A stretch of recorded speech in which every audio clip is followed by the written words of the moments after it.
আজকে আমরা বানাবো ঝাল পিঠে। তার জন্য যা যা লাগবে আমরা নিয়ে নিয়েছি পানমৌরি, নুন, চিনি, 2টো এলাচ, একটা ডিম, পেঁয়াজ কুচি, আর এখানে নিয়ে নিয়েছি শুকনো লঙ্কা বাটা। আপনারা চাইলে গুঁড়ো লঙ্কাও নিতে পারেন।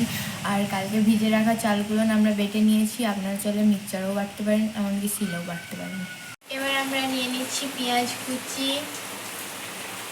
ডিমটা আমরা আগে ভেঙে নিয়েছি। স্বাদ মতো লবণ, স্বাদ মতো চিনি, এলাচ, লঙ্কা বাটা, আপনারা চাইলে লঙ্কা গুঁড়োও নিতে পারেন, পরিমাণ মতো পানমৌরি, আর কালকে ভিজে রাখা চালগুলো বেটে নিয়েছি, দিয়ে এখানে দিয়ে দিচ্ছি।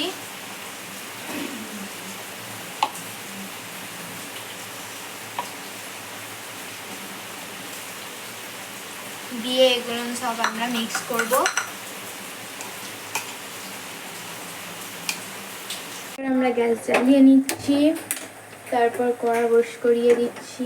কড়াটা তাতানো হয়ে গেলে এবার আমরা তেল দেব। এবার আমরা তেল দিয়ে দিচ্ছি। এখানে আমি সাদা তেল দিচ্ছি, আপনারা চাইলে সরষের তেলও দিতে পারেন।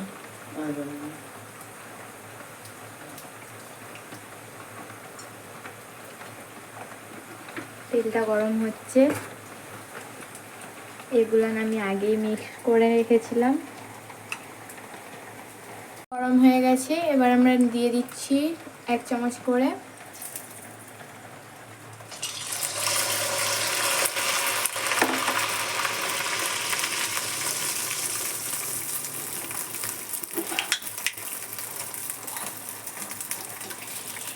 এবার আমরা এরকম ভাবে একটা একটা করে ভেজে নেব।